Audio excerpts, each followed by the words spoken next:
Hey, good evening, folks. This is Linda Masanimptewa, and this is the show Got Ghosts, Will Travel. It's a weekly paranormal radio show every Sunday at 7 p.m. Pacific Standard Time. This episode, we're going to be talking about our trip to Ogden Union Station in Ogden, Utah. Dennis and myself, we went on a paranormal type of a trip to see a film documentary by Chad Calek and his ghost evidence. And the evidence came from actually a team from Australia, Sidney Australia, who the team leader was Craig Powell. And he caught some very compelling evidence on tape. And he sent it to Chad, and Chad went ahead and tried to debunk it as much as he could, apparently. And I won't tell you what it is in the video or the film, just in case you want to still see it or see it on DVD and see it yourself the first time, but it is very compelling. But that was why we went to Ogden Union Station last year in July. So tonight's episode will be about what happened to us and all the strange kind of things. But first, I want to talk about a brief history of the Union Station, the railroad station. It was originally built in March of 1869 with donated funds and land from the LDS prophet Brigham Young in Ogden, Utah. The building was constructed using a wood frame and brick, but was rebuilt in 1889 with stone after many people had complained about the narrow wooden walkways over the Weber River that led to the station, and the ownership changing hands at the same time. Many trains passed through Ogden, stopping at the station over the years, but in 1923, a fire broke out in one of the hotel rooms located in the depot, causing major damage to the building. The station was still actively being used during the reconstruction period after the fire, until an employee was accidentally killed while on duty. Frank Yenser was sitting in the temporary cashier's room when a piece of railing collapsed to tower wall, causing it to fall through the ceiling of the room, hitting poor Frank on the head and instantly killing him. Many current employees believe Frank, who was known to be a very loyal employee, has become one of the spirits who haunt the station to this day. Upon his death, the depot was completely closed while they finished the reconstruction and was reopened in 1924, resembling as it is in present day. Another fact of history, there was a major train accident on December 31st, 1944. The Bagley train wreck, or otherwise known as the Great Salt Lake train wreck, occurred during the early hours of the morning of December 31st, 1944, at 5:14 a.m. to be exact. The train left Chicago, Illinois as a two-part car, and usually that's how they are. The passenger comes first and the cargo or mail cars go behind them, but they're always hooked together. But this time, however, they left separately for some reason. The passenger cars went a few minutes before the cargo or the mail section. As the first cars were approaching Bagley, there was a lot of fog on the tracks, and this made the passenger train section slow down. The separate cargo section following behind did not get the message to slow down and slammed into the back of the passenger cars in front of them. The accident scene, as described from witnesses and rescue members, was one of horrendous nature. In one case, a passenger car had slipped on top of the engine car, and the escaping steam from the engines were burning passengers alive through the torn and open sections of the body. In total, 48 passengers were killed and 79 others were injured. The bodies of the deceased were transported to nearby Ogden Union Station and were kept in a temporary morgue, laying on the floors in what is now known as the Browning Theater, until they could be identified and released to next of kin. The station remained in use as a railway stop until 1977, when the passenger service had ceased, and in 1978 was being utilized as a railways museum. The state of Utah renamed the building Utah State Railroad Museum in 1988, and this is its current status. As for the ghostly experiences here, employees and other patrons have reported a figure of a woman in a long dress who seems to be walking the halls and is seen on the second floor rooms dressed in white. She will only appear to male visitors and is reported to be a woman who committed suicide by jumping from the building's upper floor. Others have heard children playing and running inside, but no children were present when this was heard. Other reported occurrences are unexplained footsteps, loud bangs, and poltergeist activity. As I said at the beginning of this, you may ask why we were here. Actually, in July of 2016, me and Dennis, we traveled to the museum, as I said, to view the documentary film by Chad Calek. It was called Sir Noface, and he had a conclusive film footage of a ghost on video that was recorded at Cockatoo Island in Australia by the paranormal team Whisper, or otherwise West Sydney Paranormal Research, which Craig Powell, who was the team leader. And then after the film was finished, there was a small group of people, including me, myself, and Dennis. We were going to participate in a paranormal investigation with Chad and Craig, which is part of the experience, I guess, the film, and then afterwards we did an investigation. And after a 15-minute break, we actually started in the Browning Theater, where the temporary morgue was set up in 1944. And that's how the night started between Dennis, myself, Chad, Calek, Craig Powell, and about maybe 15 other people, 15, 20 people who were doing the investigative session inside this building. And now I'm going to bring in Dennis so we can talk about what happened to the both of us. Hello, Dennis. Hello. Are you here? Yes. Dennis? Can you hear me? Yes. Can you hear me? The co-host. Yeah. Yeah. This is Dennis, my brother Masanimptewa. It was a fun time. We had a good time from start to finish. I like the morning part sessions, with the lunch and dinner and everything before we got into the investigations. We got to meet Chad and Craig and everybody there, kind of get together, get to know each other, and before we started.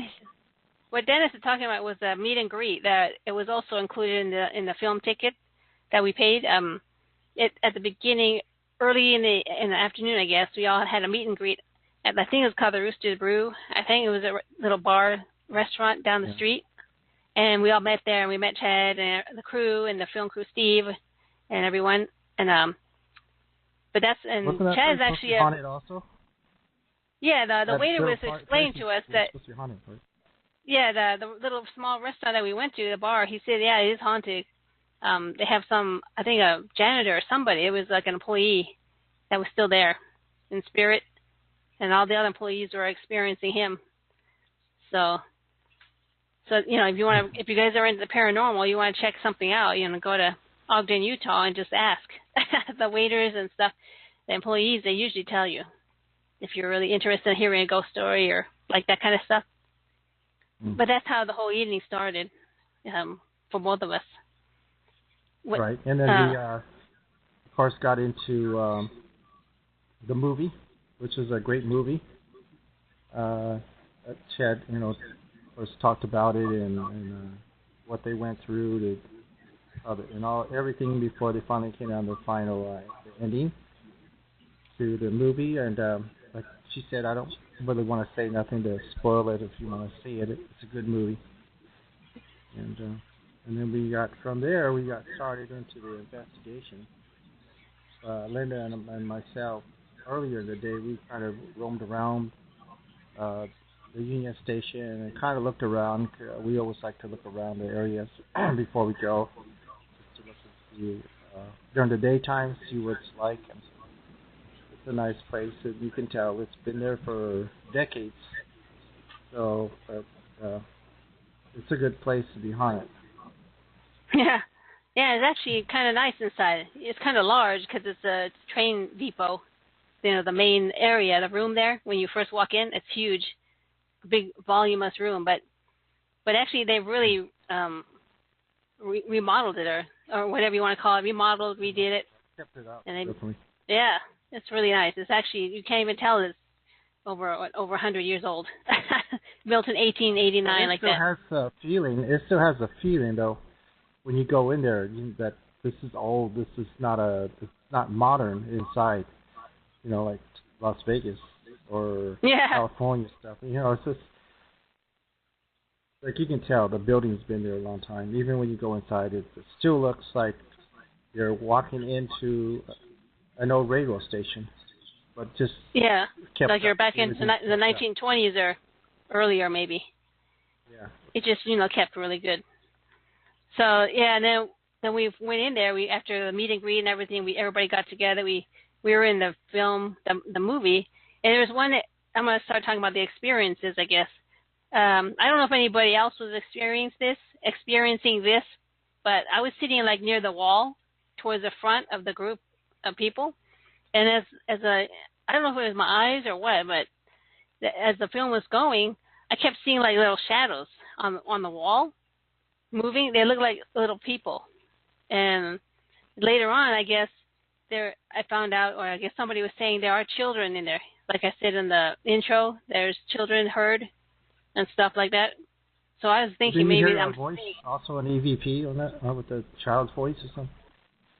I'm not sure if it was. That was during the paranormal investigation later, and me and Dennis we got separated because there was a group that Chad went off one way. He was going to take a break, and Craig stayed with another one, and my brother was with Craig, and I went off with Chad, and we sort of split in two. And Chad was sitting outside, and I walked back into the room where the film was shown, because it was empty now and all the lights were turned off, but all the chairs were still there. And there was like 3 ladies there. And I just walked in, and I asked her as we passed, I said, is anything happening in there? And she goes, yeah, you can feel something in there. There's somebody in there. So they left, and I walked in by myself, and I sat down, and I turned my voice recorder on with nothing else. It was just me asking questions, a series of questions, like who are you and what's your name and all this. And on the recorder, I could hear in the background, I can't tell if it's a male, female, or young or old or something, but there's a voice there. The first one I caught on that was, I'm thinking told me to leave or something. It was really hard to hear, and that's why I didn't put it on here, the EVP, because I couldn't clean it up good enough so you could hear it. But I only asked a few questions, and the 3 ladies came back, and because they knew I was doing something in there with asking questions, so they were just standing there watching, and they weren't saying anything, really.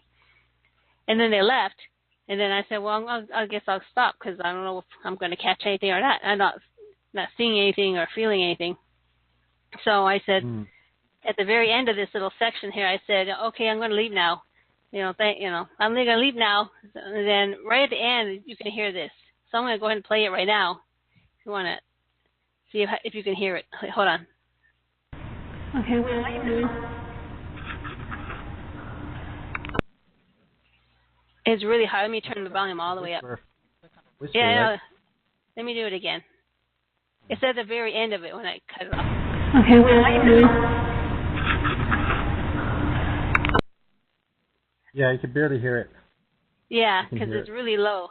I tried to turn the volume all the way up on this one. I was trying to put it on here, but you can hear me. It's the echo in there so large. So it's me saying, okay, I'm going to leave now. And then I grab the voice recorder, and then you can hear somebody in the background actually saying, yes, go back. But all you can hear is go back. It's actually saying, yes, go back. So let me hear one more time. I know, because don't bother us. Hold on, let me play one more time. Let's see. Okay, we're leaving. Yeah, you can just barely hear it, but it's saying go back, That's probably why, because I didn't get any other responses, They were I guess they were there, but they just don't answer me, because the more they answer me, they probably think I'm going to stay and keep asking more questions. So, but we caught several other EVPs. I just couldn't download it onto here, because they're on the your video recorder that you were doing. Yeah, there's The one that you got on both on you caught also on your EVP was the one on the video. I caught I was just videoing through the whole time, and during one period, there was a voice that came out pretty strong, right? Is that the one you overdubbed with the EVP? Oh yeah, I think there were several of them on. I overdubbed. There was one we were walking. We met back up after I did that, and we all met back up, and chatted with everybody. And as we were walking back into that little theater where we started, we caught some kind of voice saying, "Where's David?" or something. I think it was a male voice, but there you can tell in the video that no one's reacting to it. And then earlier in the same theater there was another EVP. I think they was trying to get an attention because all the people heard something, like in the back of the room. So everyone was saying, "Oh, I heard something," and then on yours, there's like a little ectoplasm or some kind of whoosh kind of design, a white orb thing, and then you can hear a voice saying, "Hey," but it's really deep, it's a deep voice. Yeah, and we were standing not next to each other. I was standing about 20 feet away from you at least. Because you were standing on one side and I was standing over here with the other people. The other side, right, the other side. And then my voice recorder, you can catch it too much, but on yours is a lot better. On the video, so I'm thinking he was standing closer to you. So I'm thinking he wanted our attention. That's what he was saying, "Hey," and things like that. So I don't know, but I don't know who he is. Were you there when I think it was Chad was talking about? Well, he was kind of talking about his water bottle being popped, and oh yeah, that's when he first sat down, and he was sitting on the stage or something, and he started popping. Yeah.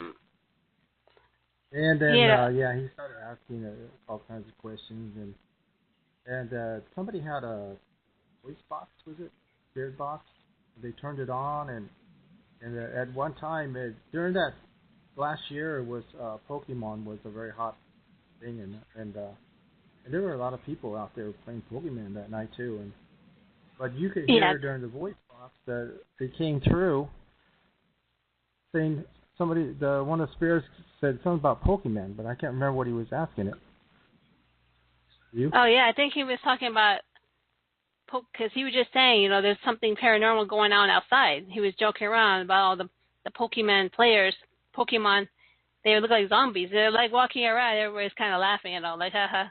And he was just joking around, and all of a sudden on the spirit box, on the recording anyway, I think even Chad heard it through, a little bit. He wasn't sure, but it was recorded. It was saying Pokemon. On the recorder, on the spirit box. Oh, pretty clear. Yeah, but it was really fast, though. And there was a few other responses and stuff like that from the spirit box somebody had brought with them. So they were doing that for a while, and then we just started walking around the room, and they were leading us and stuff. Then we went out to unfortunately, we couldn't go to the upper floors because they said they were closed off. I think they were having an event the next day or something, and we weren't allowed up there because they do weddings and stuff in this entire museum or parties. You can book a room, and we wanted to go upstairs to see if we can experience the lady ghost who people see walking through the halls in a long dress. And when they say that jumped off the building or committed suicide or something. But unfortunately, we couldn't go up there that night. I think Chad was kind of disappointed too. I think he's wanted to go up there because I think they said this is the first time they ever came into the Ogden Union Station to do anything. They had never heard of it, I guess, until somebody suggested, one of their fans or somebody, why don't you have it here? Here and doing investigations. So later on, I think Chad was messaging me or on Facebook, sending me, that was a cool place. I really like to go back. Him and Craig Powell. Craig actually kind of jokes around with me on Facebook a little bit. Wasn't he? It wasn't. He's from Australia, right? Yes, Sidney, Australia. And at one time, I think you caught an EVP of somebody saying Craig from, but it wasn't from Sydney. It was from another part of Australia. The EVP was. They were asking questions, and they mentioned him. Yeah, I think they're asking, his well, name too, right? where is Craig from? And it said, I think Brisbane or something. Brisbane, Australia. Or not Brisbane, Perth. It said Perth, Australia. So I messaged him and said, Are you really from Sydney, or were you from Perth? Because I hear on the thing, on the recorder. And he said, No, I'm from Sydney. I've never been to Perth, as far as like opposite side of Australia. So they got the Australia part right on the EVP. So he's in the right country though. I thought, okay. Wow. Oh, and then we walked around, right? Walked around after that big session there, and then everybody kind of split up again, kind of because everybody was trying to catch their own EVPs or whatever they could catch on their equipment that they bring, because everybody brings their own equipment.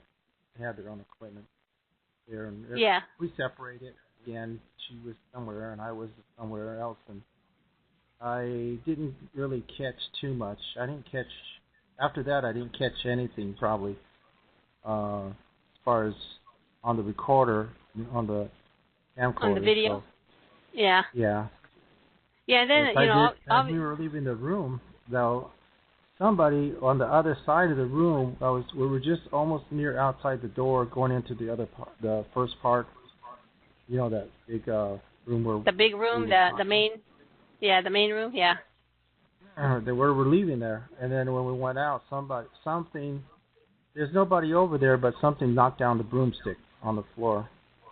Oh, yeah, there was a mop. Yeah, there was a mop yeah. or something. It was, it was dark, and we all were already going out through the hallway. And Craig and Chad Craig was behind us, and Chad was kind of in front of us, the group. And then all of a sudden, hear a pop, and everybody's like, "What's that?" And they all come running back, and way up in the corner, there was a mop or something left sitting there, propped against the wall or something. And that's actually the one that fell over and hit the ground, because it's all tile ground, the floor. And they're trying to debunk the whole thing, like, well, maybe it's the wind, but there's no wind in there. And Chad was saying, "You sure there's nobody here? You sure nobody's standing here?" Like, nobody. We're all like already going out. Everybody was practically out of the room. There was only a few of us. Yeah, and then everybody ran back in. Yeah, and then they couldn't figure it out, but there's had to be something there, though. Yeah, but obviously, Chad was saying it's too bad that they didn't have a camera set up, at it so they can actually see it. But this was just like an event, so it wasn't really set up to be a true, full-on investigation. Yeah, camera. I had my camera, but my the battery was going out on the IR light that I had. I had an extra light to go that works with the camera, along with the camera, but that light was going out, and so I couldn't really. Otherwise, I would have probably been able to see over there when I turned that way, but I didn't. It wasn't working. It wasn't catching anything. It was kind of dark still on the camera. So when you look at it in the camera, it's dark, so it wasn't bright enough. No. So it's so dark in there. I couldn't I couldn't see what I'm doing to get the the new batteries, because the batteries are dying. To replace them. Yeah, it was pretty dark. Yeah. Yeah, and then that's one of the claims. Or like a flashlight. I couldn't even see where I'm going. Yeah. Yeah, that's one of the claims, though. People say there is poltergeist activity in that place. So maybe that was, unexplainable. We can't say either way, really, for that one thing. But for poltergeist activity there, I didn't see anything else going on. I don't know, because there was too many people there, or other than, like noises, like knocking, or people hear noises in the back kind of thing, but I didn't see any furniture moving or anything. And I asked if they could move a piece of furniture when I was by myself in the front where the movie was shown, where I got that EVP, or the recording. And when the ladies were there, I think they wanted something to move too. But, it don't happen all the time, especially when you ask for it. It don't usually happen. Yeah, when there's a lot of people too, they don't respond too much, as much as if it was just the two of us, we probably could have had a lot of activity caught, but like when we went to the other place in the Good Springs, we got a lot of activity because there's just the two of us there. But when you have 15, 20 people in there, they kind of they're like human beings. They're like scared, kind of like, oh, who's this person, and kind of go into woodwork. Yeah. Are afraid to come out for a while. Once they get to know you, then if you've been there, that's as you notice, most places some are the people moving their houses and nothing happens till maybe a month later, and because they got to get used to them. Once they know them, they start used to them. They start coming out. They get braver and braver and start coming out. Sometimes it takes what? Yeah, sometimes it takes a while. Then they learn your name and everything, and it's just like just like us. I mean, they used to be people too. I mean, that's the same thing.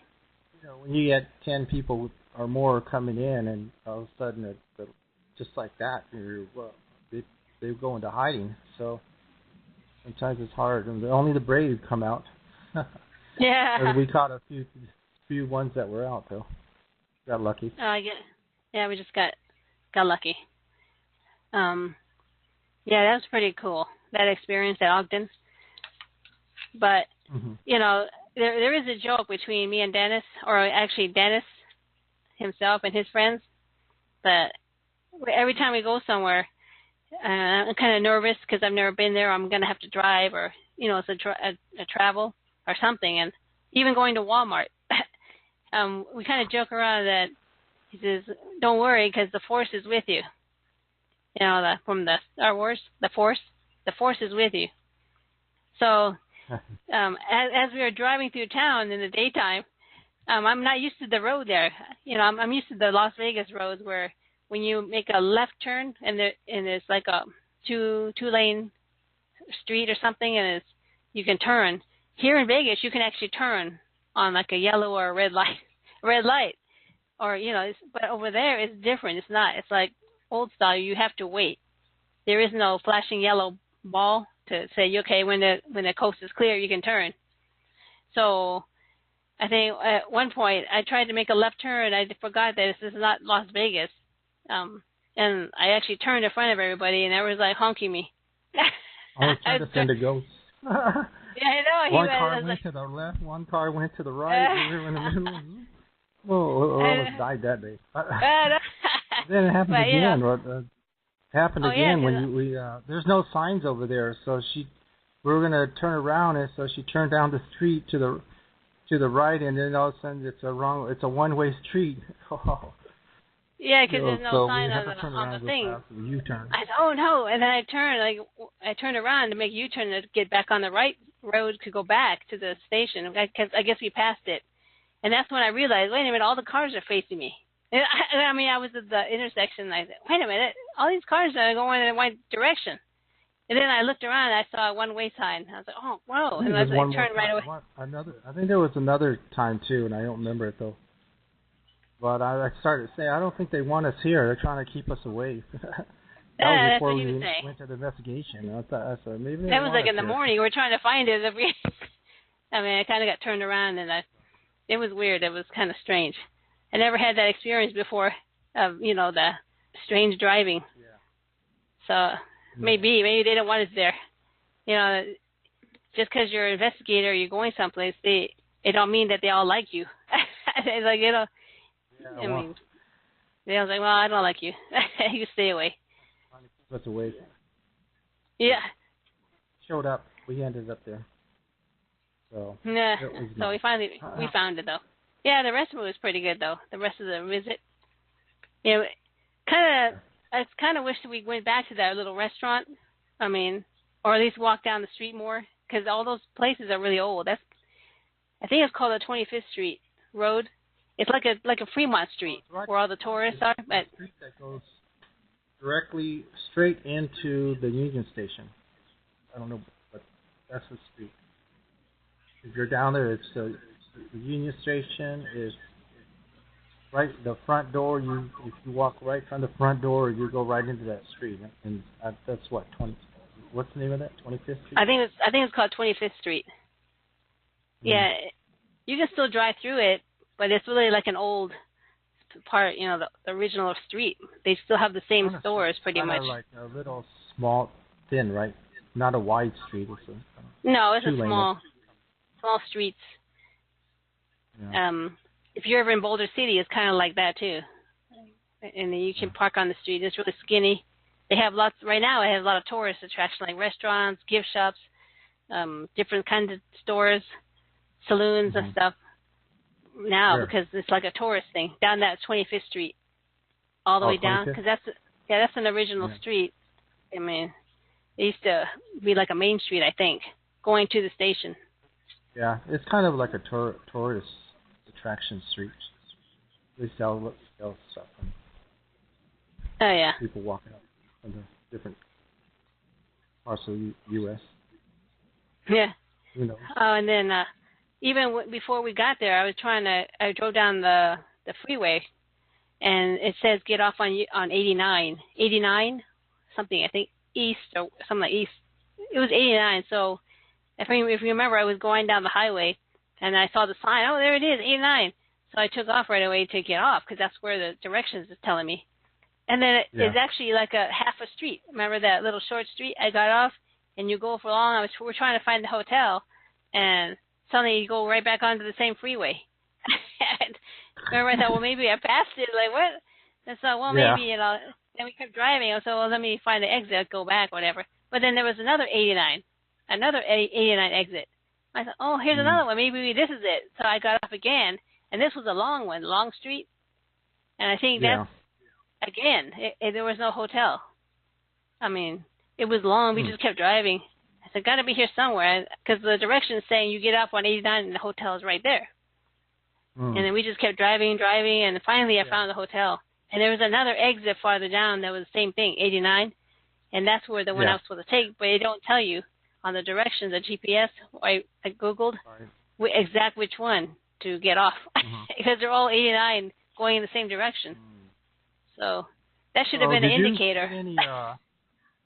Did you get any feel over there, like touched or poked or anything from over there at Union Station? Just that one time when we were watching the movie, and I saw stuff, on the side, and it feels kind of sad, a little bit like sadness. No physical. Nothing physical. Oh, no physical. Right? No, I don't think so. I would have remembered it. I mean, physically touching. Yeah, so I don't think they're really that aggressive over there. They're just people, like us. They just kind of coming to see who you are and stuff. If that was an aggressive stuff in there, like something negative, that probably would have got my hair pulled or poked or pushed or something. It's like that, but I don't think anything's in there like that. It's just regular folks. Like no, folks with a sad ending, pretty much. Yeah. But hard to tell. You're only there one day, one night, only 1 hour. It's kind of too soon to tell. You got to go back again, maybe. Oh yeah, just to keep, even don't have to do a full investigation. Yeah, your voice or something. Hey, hey, there's that. Hey, Dennis. Start calling your name. Like they do with you at Good Springs. They know you so well, they call you all the time. Oh yeah, Linda. Yeah, if you ask them what's my name, and if you go there all the time, they know your name right away. It comes out through the spirit box. I mean, I don't hear them with my ears, but usually it's the spirit box is on when we're doing that. What's my name? Right. Yeah. In case you weren't here last week, we talked about Good Springs, and Good Springs is in Nevada, near Primm, Jean, Nevada, about 30 minutes from Vegas. It's an old miner town, and we investigated over there 3 or 4 times, and Linda's there a lot. She does kind of like works there almost. You're kind of employed there. But I don't get paid. I'm a volunteer. Over there. But it's a haunted. It's another place that's very haunted and a lot of spirits in there. So that's what we're talking about. The Good Springs. And, well, actually, in Utah, when we were going, I wanted to stop at another place. It's like a ghost mining town, but it's preserved.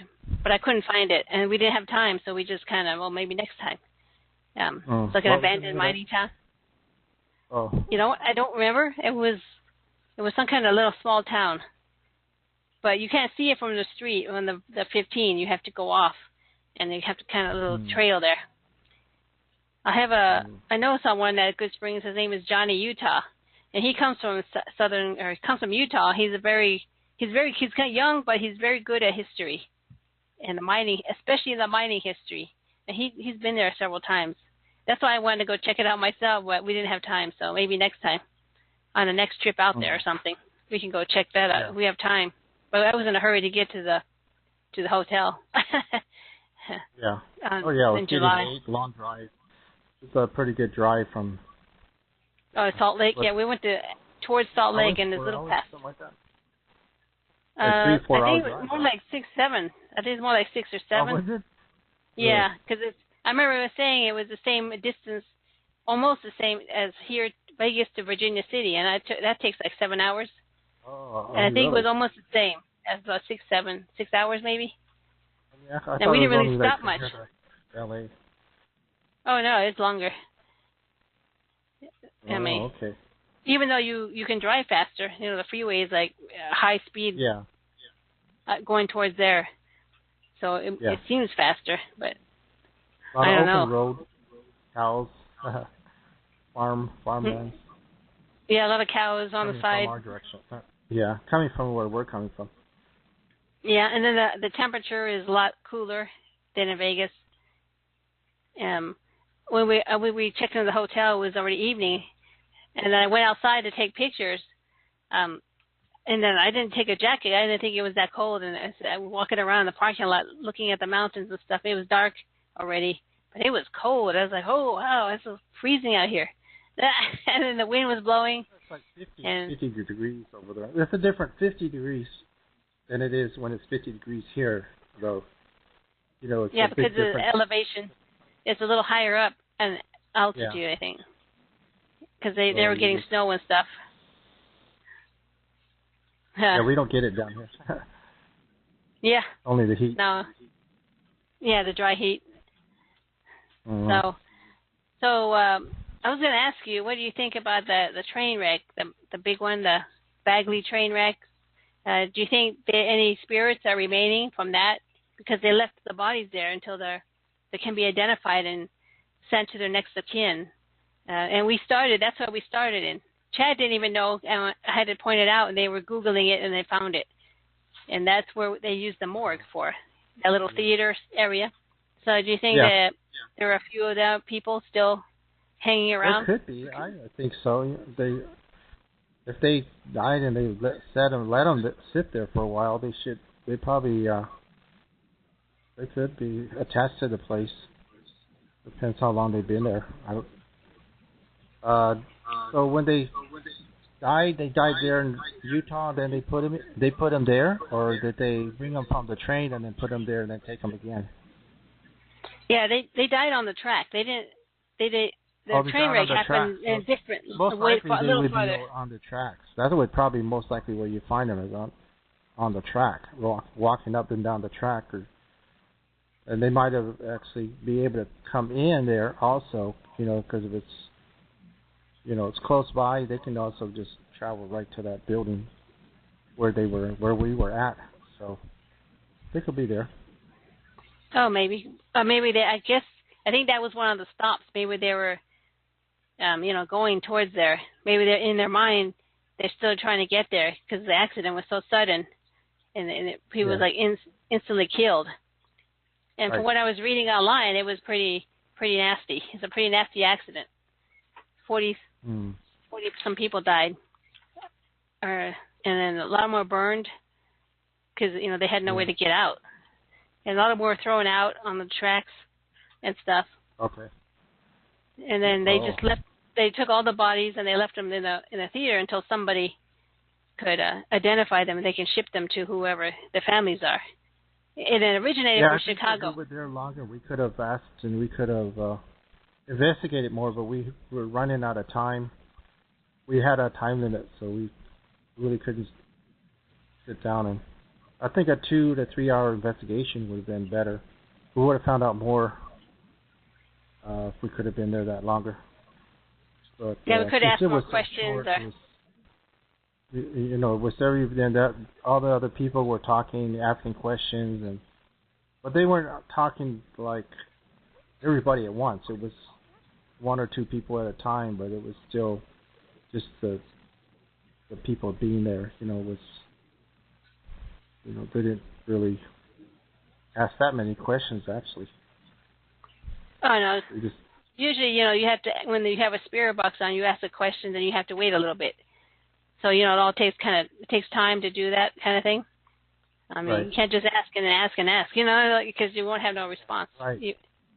So it all Which takes a lot time of to people do that. They don't give them time to answer. They just keep asking, and that's why they don't get no answer.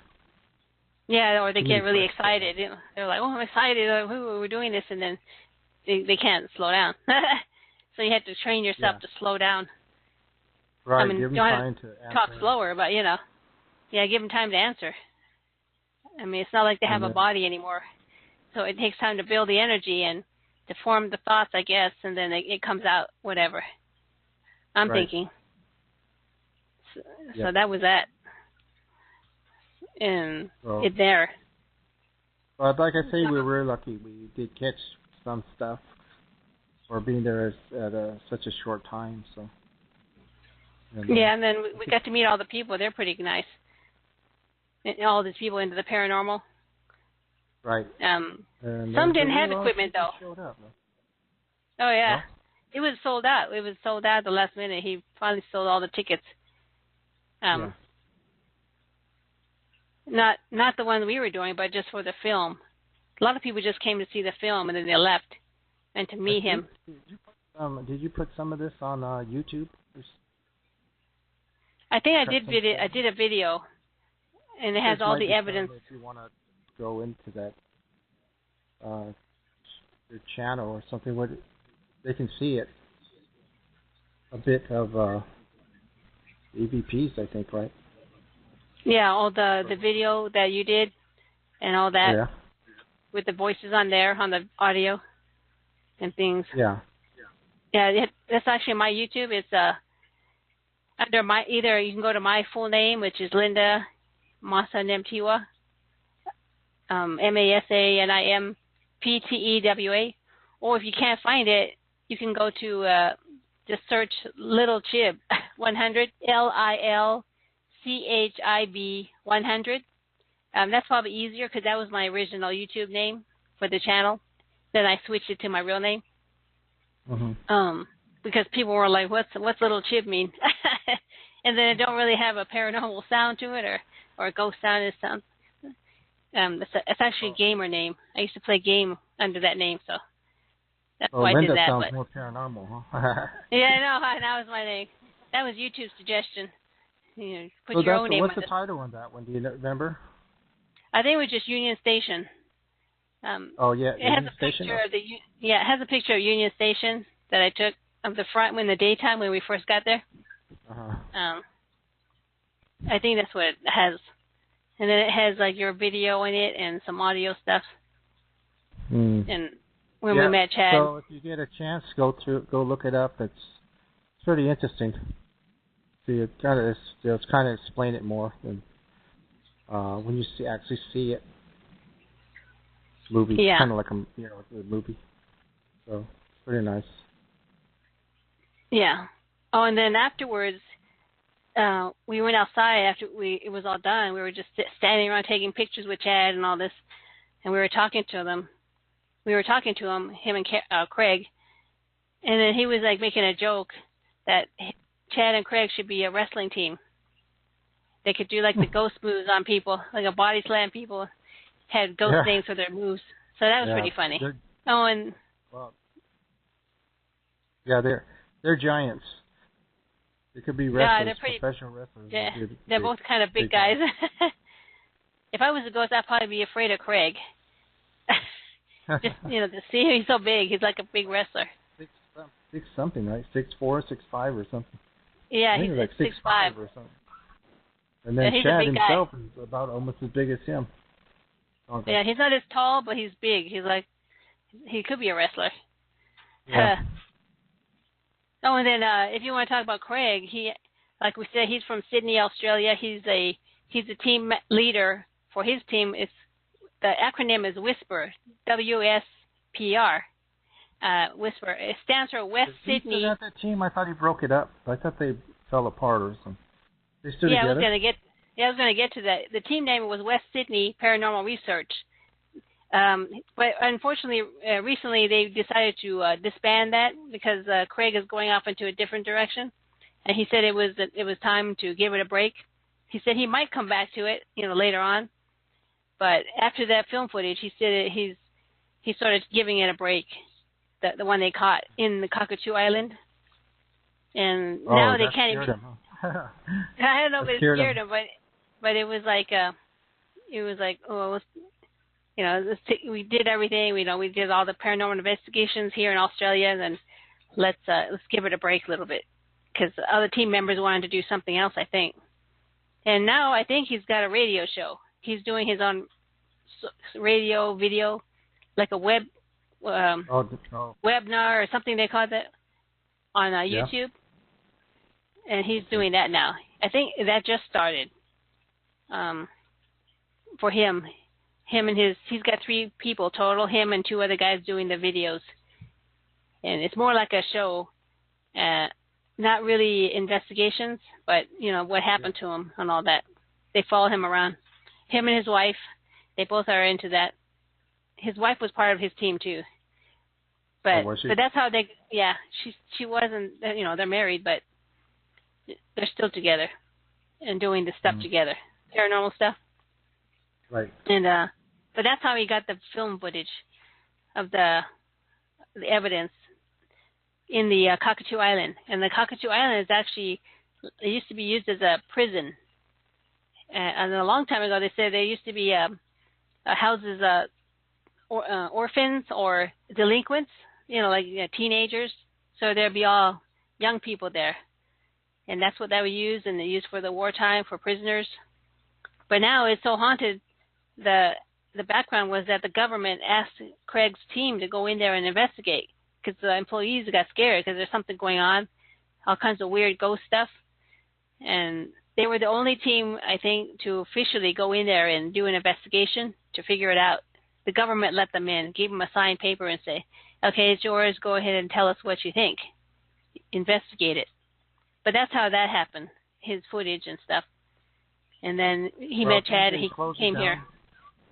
Did they close it down after that? Yeah, and then after they saw the footage, Craig thinks that someone in the government got so scared or they didn't want it to get out because they told him, no, you can't show this video or this footage. Don't be showing this to nobody. We don't want this word to get out that there is something there, that there's something in there. And then suddenly they decide they're not allowed to go in there no more. They're not allowed to investigate. No one is. It's totally locked from the public. You can't go on there. You can't do anything. Right. And that's how it is now. It's just totally closed to the general public. So, and Craig is thinking from an interview I heard that possibly the government got scared because he found some evidence that you cannot debunk, and that's why they decided to just close it and don't talk about it no more and things like that.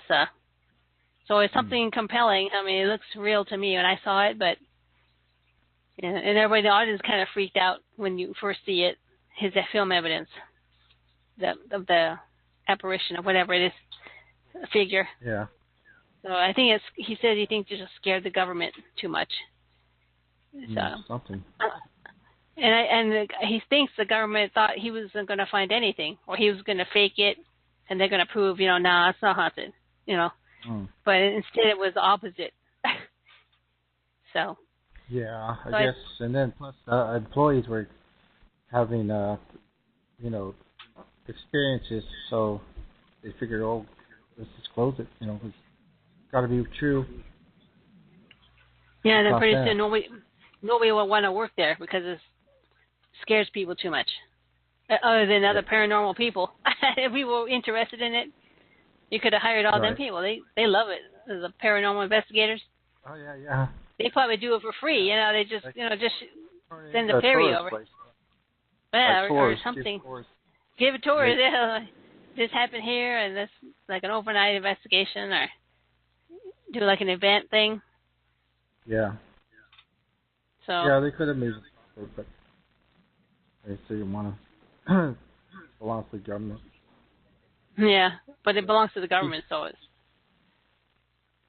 government. They don't want to do all that. Right. So right now that place is closed. So do any open anything. So I'm thinking that's why he's done so many investigations that he decided to give the investigation part a break a little bit until he can get back into it. Oh yeah, that's been a while too. Now that was almost a year, right?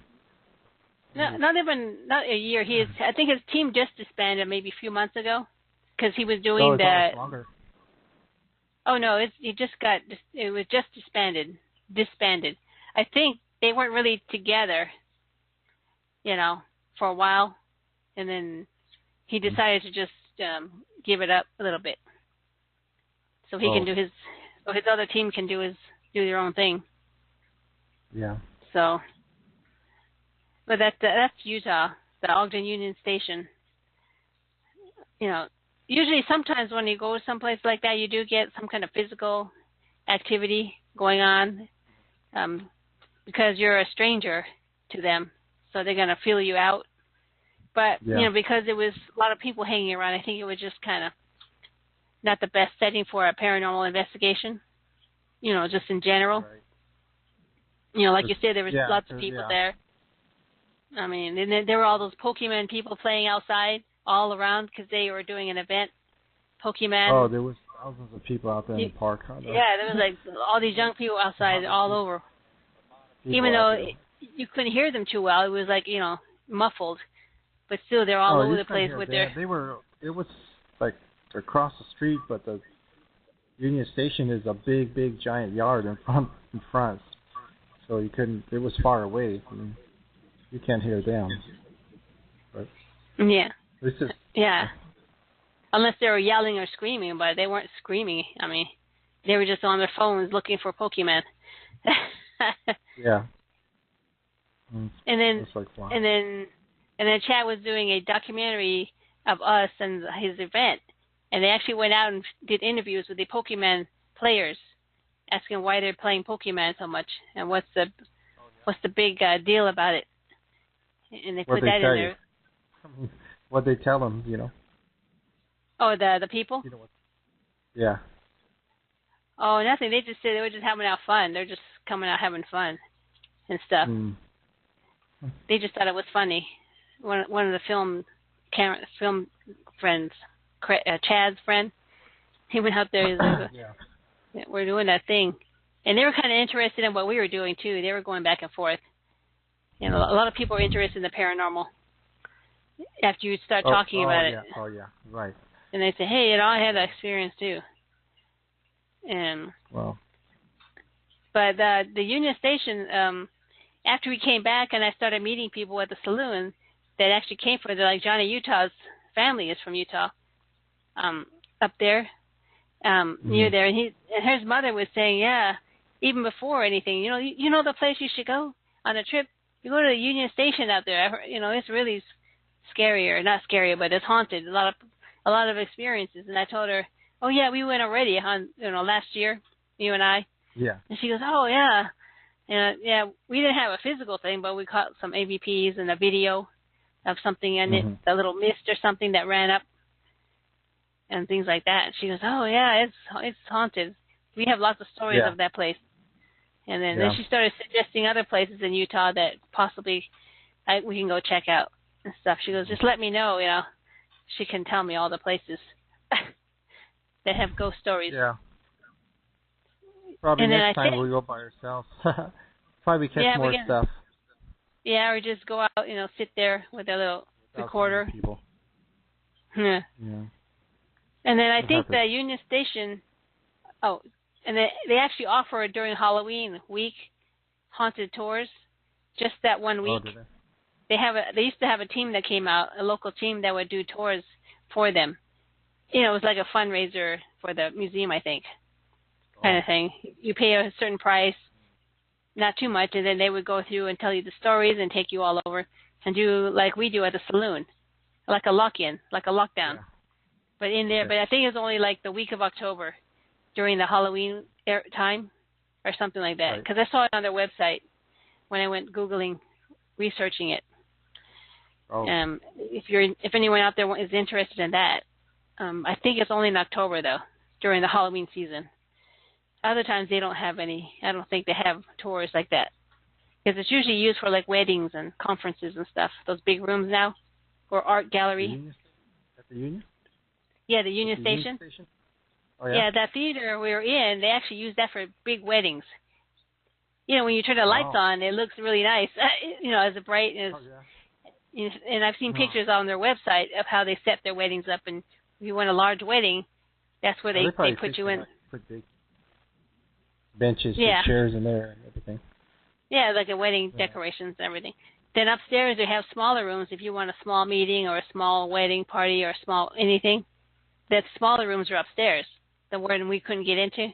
And I'm thinking the guy said there was something going on. That's why we weren't allowed up there because they didn't want us to touch any of the decorations. I think it was a wedding or something upstairs. Oh, they were ready for one.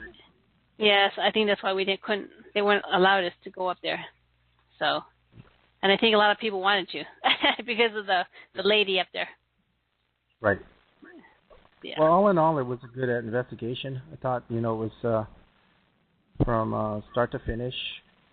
It was interesting. The movie was interesting about all the way he was documented the place, the movie, about the whole thing, and then the investigation was fine. I wanted to catch more stuff, but like I said, we were kind of like it's such a big group where everybody was scattered and everything, and times they were doing their own thing, and then they kind of cut us off because he was going to keep going, and then because there's a time limit, and then they had to get on the bus. To keep going, and they had, like you said, we had to get out, and that's get out. I wanted to keep going. We had to get out. Yeah, but the living people were telling us to get out, and not so much other than me in the room by myself. Go back, get out of here. You're not wanted. So, overall for me it was pretty good. The film was interesting. I mean, the evidence they caught is really hard to debunk. I even had like a special video guy doing it to try and debunk it, but they couldn't do it. So it was pretty cool. We got 1 minute left in the show, so I'm going to have to shorten this up faster. Next week, I'm going to try and record the show, and it'll be a recorded show because we are going on a trip overseas. We won't be here in the States to do the live show, me and Dennis. So we're going to the UK. And hopefully when we come back, we'll have some kind of ghost experience as well, or something to talk about with the paranormal. We'll have a special show for that. So I'd like to thank Dennis again for being a co-host. I'd like to thank everyone who has listened tonight, even for a little bit. I'd like to thank Chad for his movie, Chad Calek and Craig Powell for coming over that day from Australia, and for both of them for being my Facebook friends. We kind of chat once in a while. Thank you to everybody who listened in. I think that's about it for this show. The Ogden Union Station in Ogden, Utah. To us, haunted. To me, it's haunted. So, 10 seconds. Well, I'd like to say, I guess, good night from Vegas. Okay, good night. Thank you. Thanks.